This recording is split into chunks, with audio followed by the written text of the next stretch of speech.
Assalamualaikum warahmatullahi wabarakatuh. Shalom, Om Swastiastu, Namo Buddhaya, salam kebajikan dan salam sejahtera untuk kita semua. Halo, selamat datang di iPod, Industrial Podcast yang diselenggarakan oleh HMTI FTUH. Perkenalkan, saya Rakanam Fatahillah yang bakal menemani kalian ngobrol seru tentang isu yang cukup hangat, yakni ekspansi nikel, politik kekuasaan, kerusakan lingkungan, dan ilusi keberlanjutan. Dan juga saya tidak sendirian karena kita kedatangan dua orang tamu yang sangat spesial. Beliau adalah Kak Taufikur Rahman Yunus, seorang dinamisator Green Youth Celebes. Beliau adalah seorang mahasiswa antropologi angkatan 2018 yang memiliki kecintaan akan lingkungan. Kemudian kita juga memiliki tamu yang sangat inspiratif. Beliau adalah Kak Anas Padil. Beliau ini merupakan anggota komunitas warga terdampak PLTU Captive. Beliau juga aktif berorganisasi di Himpunan Mahasiswa Jurusan Manajemen, Himpunan Mahasiswa Islam Cabang Gua Raya, dan Komite Nasional Pemuda Indonesia. Halo kakak, terima kasih sudah mau gabung di iPod kali ini. Mungkin bisa perkenalan terlebih dahulu, mungkin dimulai dari Dari siapa nih? Saya. Ya kalau tadi soalnya sudah diperkenalkan sama Raka ya. Iya sama Raka. Kalau misalnya nama yang akrab Tio, mungkin Tio, nama akrab Tio, teman kampus panggil Tio. Kalau perkenalan mungkin itu. Sekarang masih aktif ya sebagai mahasiswa antropologi semester 13 plus. Mungkin masih nyaman mungkin ya di kampus sebagai mahasiswa antropologi, masih aktif jadi mahasiswa juga. Tadi saya juga banyak belajar juga di Green Youth Celebes, komunitas bersama teman-teman, dan kebetulan terima kasih teman-teman dari HMTI juga mengajak kami dan mewakili teman-teman juga saya di sini juga hadir, dan kita akhir-akhir ini kesibukan cuman itu mungkin ya kuliah dan banyak-banyak belajar juga terkait isu-isu lingkungan di teman-teman di Wali Sulawesi Selatan juga dan teman-teman Green Youth Celebes. Mungkin itu ya singkat. Terima baik kasih. Kak Tio, terima kasih atas perkenalannya. Silakan Kak. Oke, saya mungkin eh, halo, terima kasih untuk teman-teman HMTI FTUH. Sangat spesial karena diundang di podcast kali ini. Perkenalkan, nama saya Anas Padil. Saya sering dipanggil Anas. Saya mahasiswa S1 di Setiam Bongaya, kemudian lanjut di Universitas Hasanuddin di Fakultas Ekonomi.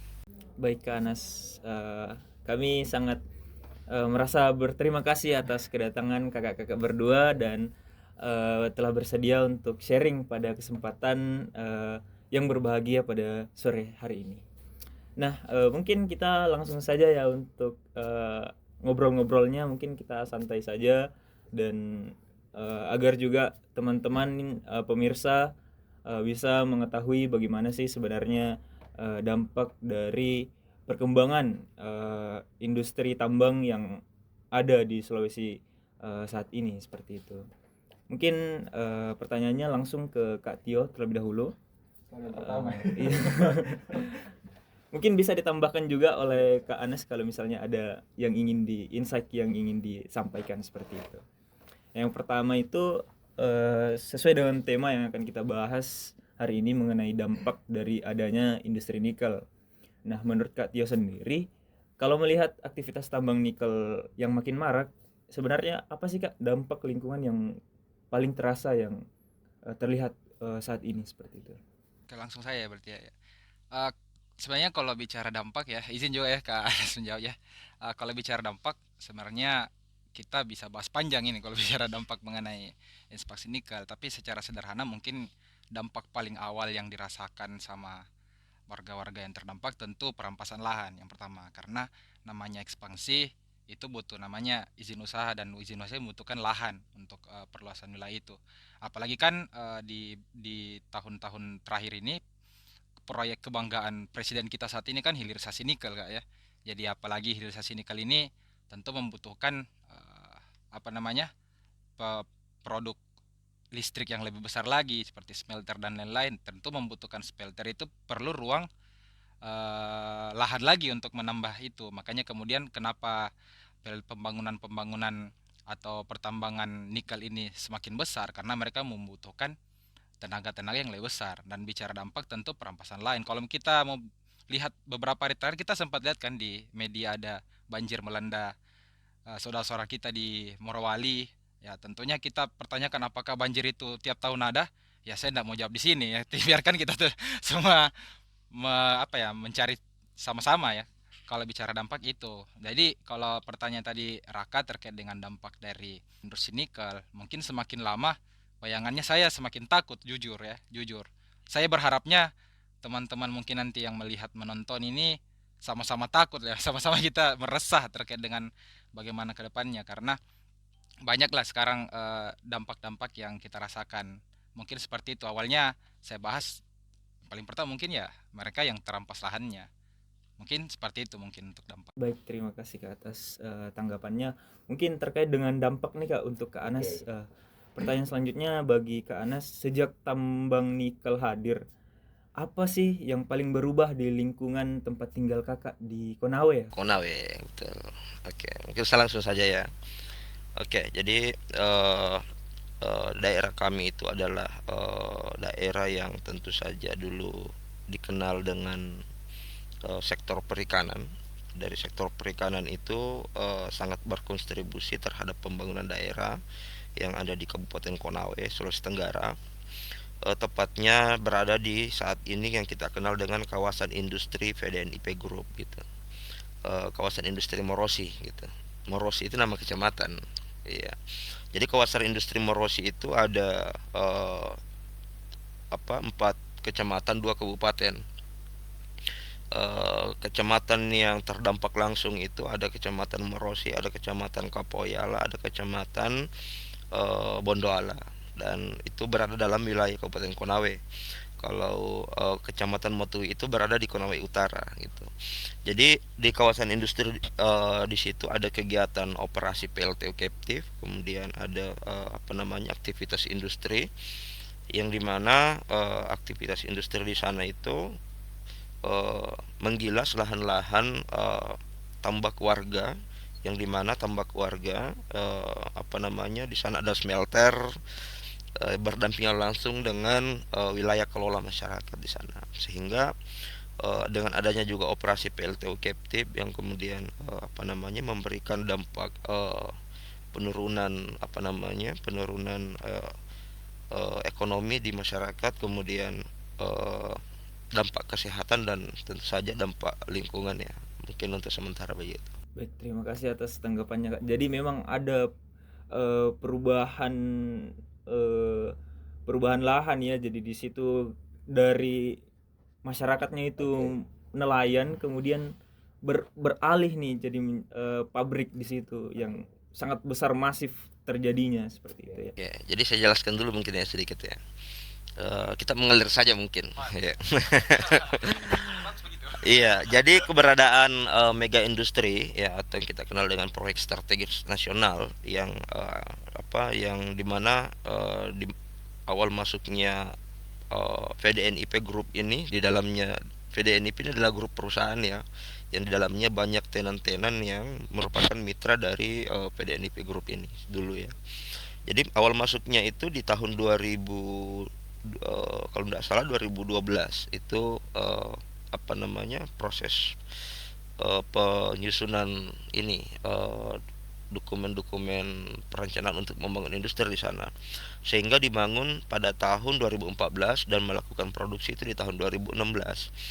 Nah, awalnya memang harapan masyarakat ya dan pemerintah ya, industri ini hadir diharapkan mampu memberikan multiplier efek ya, tentunya memberikan tingkat kesejahteraan di masyarakat. Namun apa yang kemudian ekspektasi dari masyarakat itu saat ini sangat jauh dari harapan. Kenapa sangat jauh dari harapan? Karena selain dari sekarang 10 tahun dari keberadaan industri VDNIP Group itu belum ada apa-apa yang kemudian kontribusi positif yang diberikan dari masyarakat. Memang kita kenal bahwa adanya aktivitas industri di sana mampu menurunkan angka kemiskinan dan angka pengangguran. Tetapi buruknya investasi ini tidak pernah memperhatikan aspek lingkungan gitu. Sehingga yang rentang terkena dampak yang cukup signifikan di masyarakat itu adalah apa namanya, yang pertama adalah balita, yang kedua adalah lansia, dan yang ketiga adalah perempuan ya, dari rentan dari proses produksinya gitu. Nah, inilah yang kemudian di tahun 2018 masuknya PLTU Kaptif ya, PT OSS itu dibangun, di mana dibangun di mungkin dekat ya, mungkin satu tembok dengan rumah warga gitu. Tidak, artinya cuman tidak bertenaga orang melempar begitu, nah, itu sudah sampai. Oh, ini PLTU OSS gitu. Sangat dekat ya. Selain dia sangat dekat dengan apa namanya, pemukiman warga, juga dekat dengan wilayah kelola masyarakat. Bahkan ada lahan masyarakat yang belum sampai saat ini dibebaskan, itu berada dalam kawasan PLTU itu, yang dimana lahan masyarakat di situ dipagari gitu. Dan memang seolah-olah lahan itu dimatikan paksa gitu. Seperti itu untuk sementara. Jadi mungkin yang ingin saya tanyakan nih Kak, itu sebelum adanya pembangunan itu, apakah memang ada proses AMDAL di situ untuk melihat bagaimana ke depannya, dan apakah ada bagaimana kemudian pihak dari industrinya itu berapa ya, mensosialisasikan kepada masyarakat sebelumnya seperti itu mungkin. Apakah ada hal-hal seperti itu sebelumnya? Mungkin salah sejawab ya. Awalnya ada AMDALnya, mereka tuh ada. Dan seharusnya AMDAL itu merupakan apa ya, dokumen publik yang kemudian harus diketahui oleh masyarakat, harusnya ya. Ya, tapi apa yang kemudian terjadi di kawasan industri, ya kenyataannya hampir mungkin bukan cuman di Morosi ya, tapi khususnya di Morosi sampai saat ini AMDAL itu belum saya lihat seperti apa bentuknya, seperti apa modelnya, dan seperti apa skema-skema bentuk program-program yang seharusnya menjadi kewajiban setiap per 3 bulan kalau tidak salah gitu, untuk kemudian diberikan ke masyarakat sebagai program keberlanjutan. Tapi saat ini AMDAL itu di sana memang ya berapa kali cuman awal-awal saja ya, pernah disosialisasikan di masyarakat, tapi implementasinya tidak dijalankan gitu dalam bentuk program. Baik, itu sebenarnya menjawab juga pertanyaan kami yang nomor 2, yakni tambang ini kan katanya membawa keuntungan ekonomi, tapi apakah manfaat itu benar-benar dirasakan masyarakat? Jadi jawaban dari Kakak tadi, katanya secara profesi mungkin masyarakat di sana itu mendapatkan penghasilan dari situ. Namun jika kita melihat dampak lingkungan, dampaknya ke depan itu sangat meresahkan, seperti itu ya mungkin ya Kak ya. Jadi mungkin kita kembali ke Kak Tio terlebih dahulu. Dari pengalaman Kakak nih Kak, selama menjadi aktivis lingkungan, apa sih momen yang paling mengejutkan yang pernah ditemukan oleh Kakak terkait dengan kerusakan lingkungan akibat dari tambang nikel? Sebenarnya ya kalau bicara mengejutkan ya Kak, itu eh, saya sempat mendengar teman-teman kan kalau Kak Anas tadi soal konflik di Konawe, ya kalau di Sulsel tidak jauh-jauh dari teman-teman di Morowali, saudara-saudara di Morowali dengan PT Vale Indonesia. Nah kalau itu kita melihat bahwa jangankan AMDAL Kak, AMDAL yang diperlihatkan, meminta AMDAL saja dikiranya kita ini warga dan masyarakat aktivis menghalang-halangi pertambangan. Dan sayangnya dalam eh, terbitlah lagi terkait dengan Undang-Undang Pasal 162 Minerba ya. Barang siapa yang menghalang-halangi IUP atau IUPK, maka mereka akan dipenjara 1 tahun atau denda 100 juta. Bukankah ini suatu bentuk pertanyaan kan bahwa kita ini sebagai masyarakat seperti dikatakan sama Kak Anas tadi bahwa AMDAL itu dokumen publik, bahwa anda menambang di lokasi saya harus tahu ke depannya saya di mana, saya dikerjakan di mana, lingkungan saya seperti apa nanti, apakah seperti dikatakan Kanas tadi, saya dulunya mencarikan untuk dijual, ke depannya saya masih bisa makan ikan atau tidak, kan begitu Kak masalahnya. Ini kan dokumen publik. Nah, pertanyaannya selalu ketika masyarakat meminta dokumen, itu dikiranya masyarakat menghalang-halangi izin usaha pertambangan, menghalang-halangi pertambangan yang sudah mendapatkan izin. Nah, muncullah itu undang-undang pasal 162 itu yang kembali membuat kita ini semakin ya makanya biasa kalau ada yang bilang aktivis itu nanti penjara gitu, gitu. Hati-hati di penjara lah gitu. Itu kan karena memang ada undang-undang yang membuat aktivis aktivis dan masyarakat itu iya terdiam dan takut untuk menyuarakan. Makanya jangan heran ketika semakin ke sini orang-orang yang mau menyuarakan semakin menipis, Kak. Jadi memang orang-orang yang menurut saya itu yang mau bergelut atau mau menyuarakan di lingkungan menurut saya patut dibantu dan dibesar-besarkan lah untuk isunya, dan mungkin bisa dibiarkan lebih banyak lah untuk orang-orang mengajak lebih banyak lagi seperti teman-teman dari HMT ini luar biasa ya bisa mengajak kami dan bersuara juga teman-teman bahkan yang menginisiasi ini. Jadi kita sangat-sangat mengapresiasi itu dan semoga banyak kawan-kawan terutama yang maha ini ya, mahasiswa. Saingan mahasiswa kan maha besar jadi cuman itu. Jadi saya ini bisa menjadi contoh lah untuk teman-teman rekan-rekan pelajar dan mahasiswa yang dibilang terpelajar ini untuk bisa melek juga dan sadar aware terhadap isu-isu lingkungan. Mungkin itu untuk saya. Jadi mungkin di pertanyaan selanjutnya terkait dengan industri nikel tadi. Ini kan industri entah itu nikel ataupun PLTU sering kan berbicara tentang keberlanjutannya. Menurut kakak sendiri nih, bagaimana sih kak ke depannya kira-kira yang terjadi di lapangan kenyataannya secara real itu kan kontradiktif. Nah, bagaimana tanggapan kakak terkait hal tersebut? Apakah keberlanjutan ini bisa dicapai sesuai dengan eh, apa yang mereka janjikan sebelumnya seperti itu, Kak? Oke, kalau berlanjutan jawabannya iya, tapi berlanjut untuk industrinya sepertinya ya. Kalau saya seperti itu.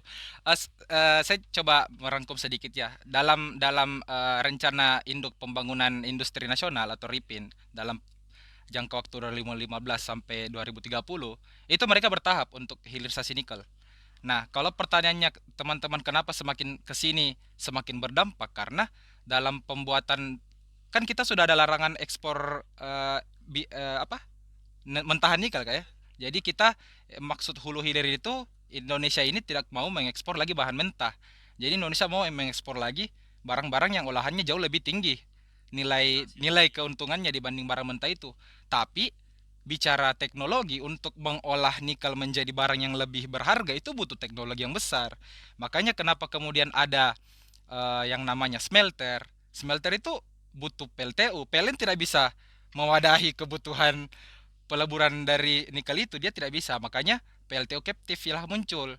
Makanya pertanyaannya adalah ada juga di kalau Perpres ya, Perpres 112 pasal 4 itu bunyinya pembangunan PLTU baru, batu bara baru itu sudah dilarang, koma, kecuali. Nah ini kebiasaannya kayak ini undang-undang di Indonesia ini ada kata kecualinya. Sama seperti kayak Raka nih, Raka ya. Raka tidak boleh jadi host podcast kecuali di hari Jumat. Ya berarti kayak seperti itu Kak. Jadi dan diperjelas lagi di bawah bahwa yang dimaksud dengan PLTU batubara yang dibolehkan adalah yang masuk dalam proyek strategis nasional dan bisa menunjang lapangan pekerjaan dan mengangkat perekonomian nasional. Itu dicek lagi apa proyek strategis nasionalnya. Ternyata ada pembangunan smelter. Nah ini masuk lagi di saya sedikit bahas kebijakan ya di Undang-Undang Nomor 30 tahun 2009 di pasal 9 terkait dengan ketenaga listrikan di poin A itu bisa membangun tenaga listrik untuk kepentingan A umum, B pribadi. Ada kepentingan pribadi. Diperjelas lagi di pasal 13 di undang-undang yang sama dijelaskan bahwa milik pribadi yang dimaksud di pasal 9 adalah BUMN, BUMD, BUMS milik swasta, terus ada perseorangan. Nah ini perseorangan maksudnya apa ini? Jadi kita ini sebenarnya tidak bisa bergerak sebenarnya kalau tanda kutip mau dia rusak bagaimanapun itu kita tidak bisa apa-apa karena undang-undang sudah mengatur itu, legalitas mereka sudah ada. Mau bicara kenapa izinnya ada ya kita tidak tahu bagaimana amdalnya bisa muncul, kalau misal merusak kenapa bisa dia ada, pertanyaannya kan seperti itu. Makanya saya bilang keberlanjutan yang dimaksud ini apa, kan pertanyaannya adalah keberlanjutannya ekonomi kak ya, tapi apakah ini setara dengan triple bottom line atau tanda kutip segitiga P itu people, planet, profit, manusia, planet dan bagaimana keuntungannya itu. Jadi bagaimana pembangunan tetap jalan, dia mendapatkan keuntungan, tapi manusia juga tidak sengsara. Nah seperti itu mungkin kalau berlangsungannya. Jadi kalau mau bicara keberlangsungan ini segala hal yang kita maksud dengan sustainable apa dan lain-lain keberlangsungan, saya rasa dengan adanya hilirisasi yang bahkan jangka panjangnya sampai 2030, kita ini, saya sendiri untuk yang mempelajari dari segi undang-undang sampai bagaimana pergerakan masyarakat itu, saya sendiri ya berlangsungnya ini dampaknya akan semakin besar ke depan. Apalagi teknologi yang dipakai akan semakin masif, bahkan iup-nya sekarang kan semakin banyak kayak semakin banyak iup-iup yang keluar, dan kalau mau dibahas itu akan sangat panjang. Jadi kalau itu jawabannya sih iya, jadi sulit lah sebagai kita ini masyarakat-masyarakat yang ya kalangan menengah ke bawah ini agak sulit untuk bisa melawan. Ya teorinya kembali lagi, kaya semakin kaya, yang miskin ya di situ-situ saja. Mungkin begitu. Baik, terima kasih banyak Kak atas tanggapannya. Ya mungkin kembali ke Kak Anas sendiri nih terkait dengan keberlanjutan tadi. Jadi apakah menurut Kakak sendiri, apakah Kak Anas ini optimis kita bisa menjaga lingkungan sambil tetap beroperasi nih tambang dan industri-industri terkait, mengingat eh, produksinya ini merupakan salah satu mata pencaharian masyarakat. Begitu Kak mungkin. Berat ya. Kalau apa ya? Optimis tadi pertanyaannya. Eh, siapa? Siapa tadi namanya? Raka. Kayaknya nggak ini ya, nggak, saya nggak optimis terhadap keberlanjutan apa nama atas adanya impact environment atau dampak lingkungan yang kemudian adanya aktivitas industri dan operasi PLT captive itu. Kenapa? 10 tahun keberadaan mega industri PT Virti Dragon Nickel Industri dan PT Obsidian Stainless Steel di Kabupaten Konawe, tepatnya di kawasan industri Morosi. Memang kalau eh, kita katakan apa sih indikator sustainable environment-nya, itu dampak daripada apa namanya keberlanjutan dari lingkungan yang kemudian kita maksud tadi. Keberlanjutan lingkungan itu kan harusnya ada program yang kemudian dijalankan oleh pihak perusahaan. Apakah dia program CSR ya, apakah dia program AMDAL yang kemudian dokumen publik yang termuat seperti apa kesepakatan dan partisipasi masyarakat atau usulan-usulan masyarakat yang kemudian awalnya dimasukkan di situ. Ini memang sampai saat ini belum ada yang saya dengar sudah 10 tahun seperti apa program-program AMDALnya itu. Kemudian dampak yang kemudian ditimbulkan, kalau kita berbicara keberlanjutan ya, sepertinya saya tidak optimis ada keberlanjutan di sana. Karena kenapa? Ada ruang-ruang kehidupan masyarakat yang dirampas. Ruang-ruang kehidupan apa? Contoh wilayah kelola tambak yang dimana di sana ada apa namanya tumpuan harapan untuk hidup masyarakat di situ dimatikan. Adanya kenapa mati? Karena adanya pencemaran limbah cair dari PLTU captive, kemudian polusi batu bara yang dimana ada sisa-sisa pembakaran di situ. Belum lagi pembakaran apa namanya sisa pembakaran or gitu, yang dari slag ya kan. Ini ditumpuk di wilayah pemukiman warga ya kan, di wilayah pemukiman warga bersama dengan pleas itu, sisa pembakaran batu bara itu. Dan itu menjadi polusi air ya. Kalau musim kemarau ya debu berterbangan di mana-mana dan itu masuk ke apa namanya ke rumah-rumah warga. Warga di sana bisa Raka jalan-jalan ke sana nanti melihat. Dan saya pengennya sih mudah Pak Prabowo menonton ini ya. Supaya saya ingin mengajak Pak Prabowo 1 jam saja untuk tinggal di kawasan industri Morosi di sana itu. Iya, iya, jadi apakah Pak Presiden betah dalam 1 jam tinggal di sana? Bagaimana dengan kita ini masyarakat terdampak di situ, ya kan? Nah, sehingga eh, saya tidak optimis terhadap keberlanjutan. Ya mungkin berlanjut untuk industrinya, tapi untuk masyarakatnya hancur mati, gitu. Karena diperkuat lagi adanya dugaan dari teman-teman KREA kemarin yang merilis itu apa karena kan Morosi sekarang dari sebaran puskesmas yang ada di beberapa kecamatan, eh, tren dari 10 penyakit tertinggi itu adalah infeksi saluran pernapasan atau yang kita kenal dengan ISPA. Apa namanya ini sangat meningkat ya setiap tahunnya, itu konsisten meningkat setiap tahunnya di data puskesmas. Dan teman-teman KRIA itu memprediksi di tahun 2030 itu ada eh, apa namanya 1000 orang masyarakat setiap tahunnya yang akan menimbal terpapar akibat penyakit ISPA. Nah, tadi ada yang saya bahasakan itu bahwa terjadi penurunan ekonomi di masyarakat. Indikatornya apa? Dan kita lihat seberapa besar penghasilan yang dihasilkan sebelumnya. Dari apa? Dari tambak, di mana tambak itu banyak komoditas-komoditas apa namanya, perikanan yang dikelola oleh masyarakat. Ada misalkan ikan bolu, ada ikan apa, udang gitu kan, ada kepiting, banyak lah di situ ya.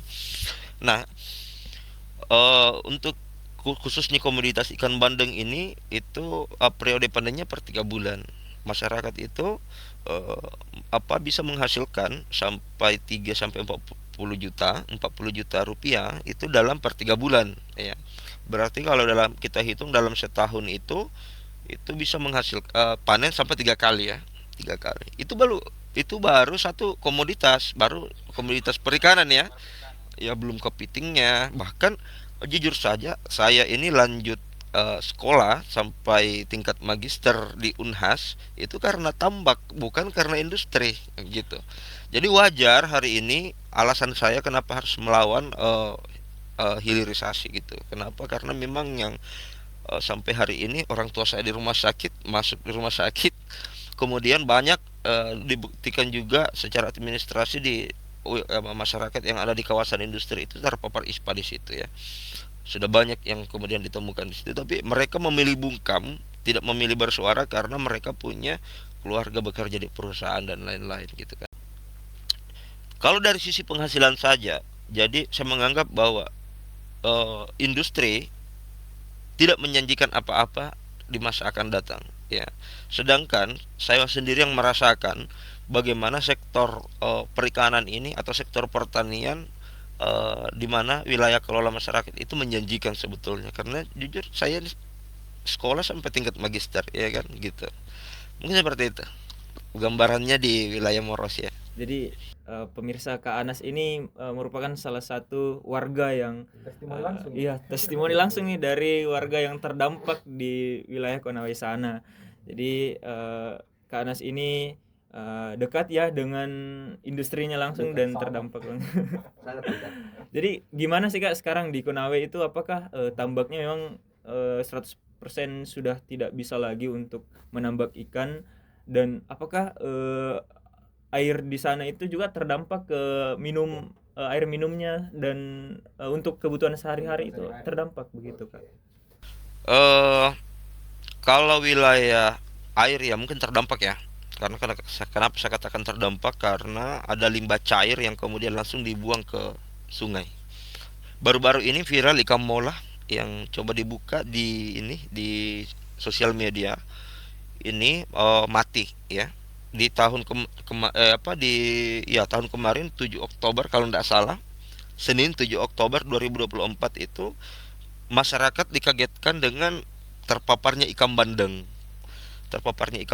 Yang dengan ribuan ekor yang meninggal ya. Bukan meninggal, mati ya. Iya, dia mati massal. Baru-baru ini kemarin ikan mola di laut, yang ikan mola itu yang dia tinggal di kedalaman laut, kemudian bukan terdampar sih. Kok bisa ya? Ini kan jarang dia muncul di permukaan ya. Kok iya, di kedalaman dia kena juga gitu. Nah, sehingga kami menganggap berat dugaan kami, khususnya masyarakat yang tinggal di wilayah kelola masyarakat di situ, baik masyarakat nelayan maupun masyarakat tambak, ini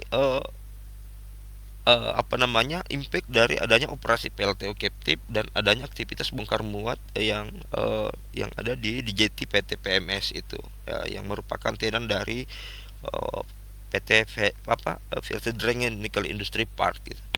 Nah, ini eh apa namanya perusahaan PD ini dan PT OSS ini memang tidak pernah memikirkan yang namanya keberlanjutan. Kenapa tidak pernah memikirkan namanya keberlanjutan? Seandainya memikirkan, ya tentunya program AMDAL itu jalan, program CSR itu jalan. Jangankan CSR, kompensasi saja tidak ada gitu. Jadi kita mau bicara keberlanjutan apa gitu. Dan apa asas manfaat yang kemudian dilahirkan oleh perusahaan ini, dampak positif yang dilahirkan oleh masyarakat. Tidak ada. Nah, sehingga masyarakat yang bertahan di situ cuman masyarakat yang usianya masih produktif, yang masih bisa bekerja, yang masih bisa digunakan otot-ototnya untuk bekerja. Tetapi masyarakat yang lansia, yang kemudian perempuan ya, perempuan yang kemudian balita itu sudah banyak yang eh, memilih untuk meninggalkan apa namanya usahanya di kawasan industri Morosi di situ. Ya kalau saya sih masih bertahan karena masih produktif kan, masih bisa mungkin bertahan hidup. Tapi ya saya tidak tahu 2 3 tahun sampai 5 tahun kemudian apakah mungkin juga saya termasuk salah satu data yang diproyeksikan untuk 1.000 orang yang meninggal setiap tahunnya seperti apa, mungkin seperti itu. Ya mungkin bisa langsung saya tambahkan sedikit ya. Jadi sebenarnya saya sedikit menjawab lagi terkait kenapa saya pesimis juga sama seperti Kak Anas. Jadi per tahun 2024 itu laporan dari SDM ya Kementerian Energi dan Sumber Daya Mineral itu menyampaikan bahwa ada 4.600 lebih sekian-sekian itu izin pertambangan itu keluar di 4 provinsi di Indonesia. Provinsinya apa? Satu, itu Maluku. Tiganya di mana? Tiganya di Pulau Sulawesi, Sulawesi Selatan, Sulawesi Tengah dan Sulawesi Tenggara. Nah, bayangkan saja 400 izin ini, 4.000 izin, 4.600 sekian izin ini di pulau kita yang kita cintai bentuk kain ya, simbolkan takanya ini kerusakan kah ataukah kesengsaraan kah, ini simbolnya kita tidak tahu apa, atau kesejahteraan. Aduh. Iya, jadi saya kenapa kemudian saya pesimis karena seperti itu. Apalagi kan di kita sama-sama tinggal di Sulawesi Selatan kan. Maksudnya kita sekarang ini Sulawesi Selatan, bagi teman-teman kita juga di Sulawesi Tengah, bagaimana disampaikan tadi sama Kak Anas soal ISPA di Kecamatan Petasia di Sulawesi Tengah itu juga ada 1.700 orang dari laporan puskesmas itu menderita ISPA. Itu baru orang yang menderita ISPA-nya itu karena ke puskesmas, belum yang tidak ke puskesmas, belum yang mengira ini cuman batuk, cuman flu, kan belum terdata semua. Gimana kalau terdata semua? Kan pesimis-pesimisnya seperti itu. Belum lagi misal PT yang dikatakan paling berkelanjutan, PT Vale Indonesia kan, dia katakanlah dia melakukan restorasi, menanam kembali. Pertanyaannya adalah pohon yang berusia 85 sampai 200 tahun, daya serap karbonnya itu beda dengan yang baru ditanam. Nah, itu berdasarkan penelitian Kohl di laporan. Untungnya kita ini podcast setelah catatan akhir tahun Walhi Sulawesi Selatan ya, jadi saya punya referensi juga. Jadi situ dicatatkan bahwa memang ketika kita pohon yang ditebang di usia 85 sampai berapa ratus itu memiliki daya serap yang jauh lebih maksimal. Ketika pohon-pohon pegunungan-pegunungan di Tokalikaju di Sulawesi Tengah terhampar semua itu kemudian habis, menanam kembali itu sama saja bohong, bahwa satu pohon berusia tua dengan 100 usia muda itu sama saja sulit. Makanya kemudian laporan-laporan kita selama ini yang bikin menakutkan lagi adalah ternyata hutan tropis kita itu tidak bisa menyerap karbon secara maksimal. Jadi kita tidak bisa bangga lagi masih ada hutan, masih aman. Tidak. Ternyata dia sudah ampun mungkin ya. Hutan-hutan kita juga menyerap karbon saking banyaknya. Belum lagi saya lupa kapan ya itu Kak yang apa peristiwa kebakaran di Australia itu yang sangat luar biasa juga, entah 2 tahun lalu atau 1 tahun lalu. Itu jadi bom karbon untuk dunia ini karena sedaya serap hutan yang masuk di tubuh-tubuh pohon ini terbakar, semuanya menguap ke udara. Jadi bom karbon. Mungkin itu jadi penyebab kekeringan kita juga di tahun lalu, di tahun 2023. Jadi ini menjadi pesimis sendiri, apalagi undang-undang dan segala kebijakannya kan kita lihat tadi ya, saya sebutkan tidak ada jalan untuk bisa menekan itu. Bahkan untuk berbicara pun kita sudah ada undang-undang yang tidak boleh ya, membatasi itu. Itu mungkin kenapa saya lanjut ke kita sama-sama pesimis ya. Mungkin itu untuk teman Raka. Baik, terima kasih kakak-kakak sekalian atas tanggapannya. Mungkin kita beranjak ke pertanyaan terakhir karena memang kita terbatas oleh waktu. Jadi pertanyaan terakhir nih Kak, bisa dijawab oleh Kak Tio maupun Kak Anas. Menurut Kakak, solusi bersama apa sih yang bisa kemudian dilakukan oleh berbagai pihak, termasuk masyarakat, pemerintah, dan perusahaan itu sendiri untuk mengatasi dampak negatif dari ekspansi industri ini? Mungkin silakan Kak. Mungkin ya seperti yang biasa Kak, yang di luar. Ya mungkin kalau saya ya, mungkin nanti Kak Anas bisa lanjut juga ya. Jadi kalau saya tadi pertanyaan solusi, kalau saya mungkin saya tidak punya sama sekali solusi ya untuk karena ya namanya solusi biarkan pemerintah yang memikirkannya. Kita cuman orang-orang yang terdampak meminta kita maunya ini, kita maunya ini. Cuman yang mau saya harapkan adalah bagaimana kemudian kita para anak muda ini itu bisa sama-sama bergerak. Saya suka sekali kata-kata dari Bang Kaafla yang pernah juga ikut di podcast iPod juga. Dia mengatakan bahwa untuk sekarang kita melihat bahwa gerakan-gerakan lingkungan itu hanya dilakukan oleh NGO atau komunitas.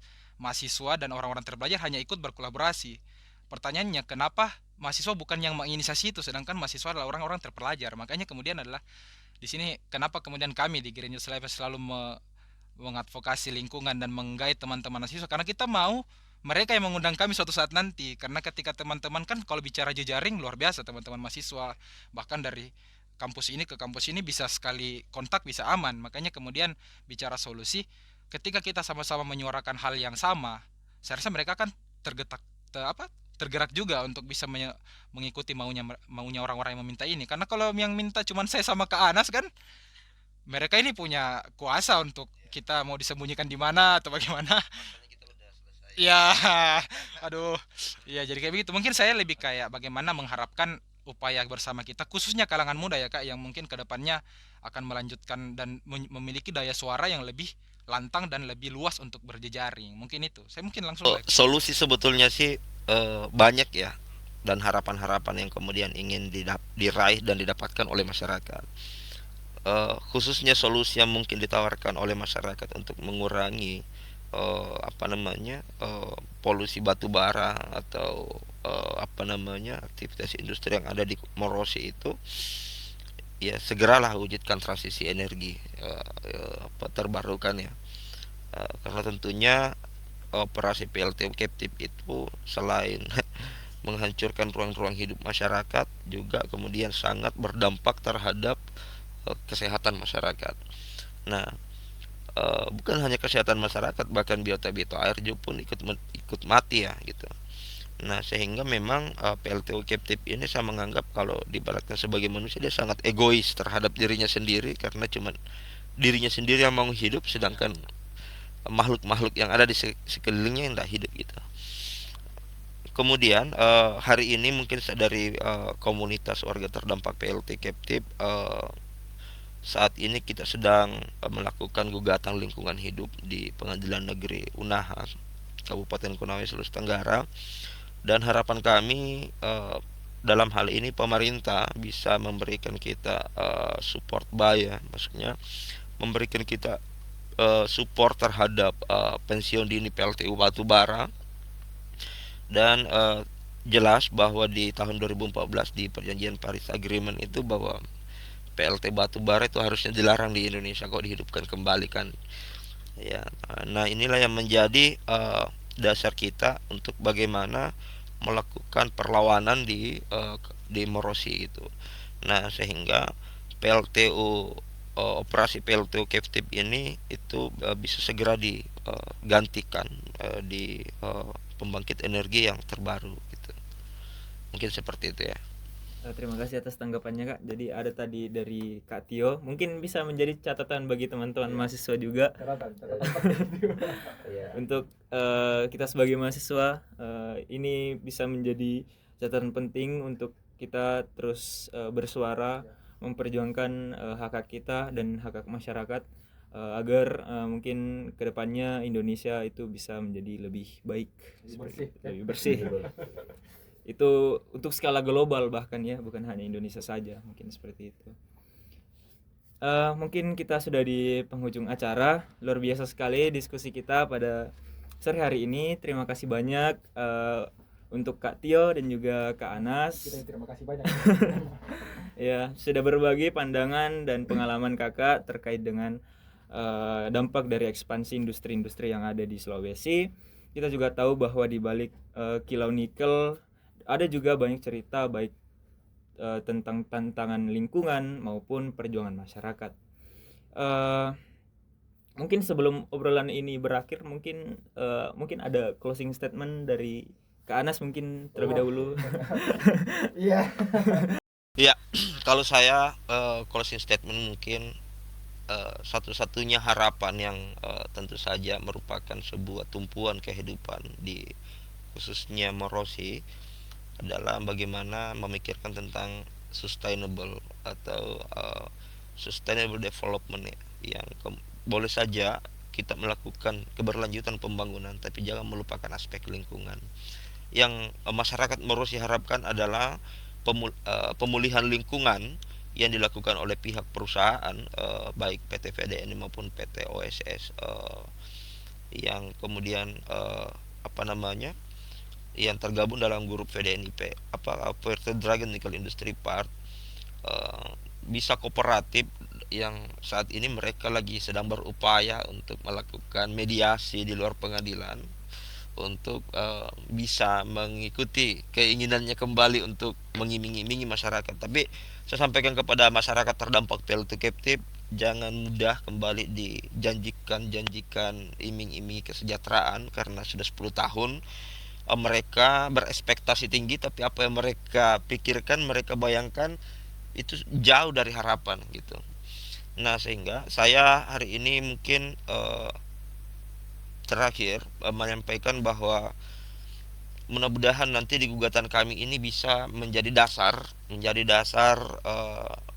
apa namanya, tergeraknya kawan-kawan mahasiswa, tergeraknya teman-teman apa namanya, pemuda untuk bagaimana selalu memikirkan namanya sustainable environment ya, atau keberlanjutan lingkungan yang tentu saja bisa diwujudkan di suatu saat nanti, seperti itu ya. Masuk ya. Iya, kalau saya sih apa ya, gerakan lingkungan ini bukan gerakan pemberontakan ya Kak ya. Maksudnya gerakan ini gerakan seperti katakan Raka tadi, itu gerakan untuk memenuhi hak-hak masyarakat. Bahkan hak yang paling simpel lah, untuk hidup saja Pak, ya. Untuk air, mendapatkan air yang bersih dan lain-lain. Dan terus tadi saya banyak bicara terkait dengan undang-undang. Mungkin yang menjadi closingnya adalah Undang-Undang Nomor 30 Tahun 2009, Undang-Undang Minerba, Undang-Undang Minerba Nomor 3 Tahun 2020, Perpres 112, turunnya semua dari Undang-Undang Dasar. Dan pertanyaan adalah bagaimana dengan Undang-Undang Dasar Pasal 333 tentang bumi, air, kekayaan alamnya itu dikuasai oleh negara, digunakan untuk kemakmuran dan kesejahteraan rakyat. Pertanyaan adalah di mana wujud dari Undang-Undang Dasar 45 kita ini, ketika turunannya undang-undang adalah tadi yang semua saya sebutkan, kenapa tidak merujuk pada yang sudah menjadi dasar kita?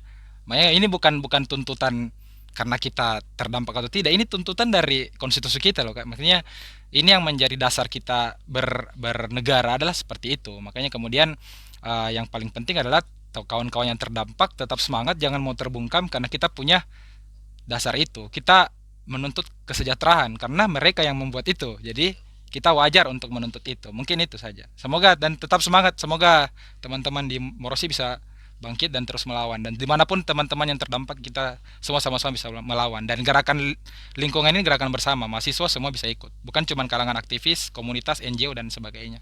Mungkin itu untuk sekali kakak-kakak sekalian. Semoga obrolan ini bisa membuka mata kita semua untuk lebih peduli, lebih kritis, dan lebih berkontribusi sekecil apapun itu demi masa depan yang lebih baik.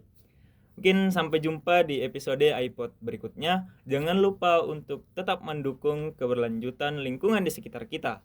Sampai jumpa dan terima kasih. Wassalamualaikum warahmatullahi wabarakatuh. Waalaikumsalam.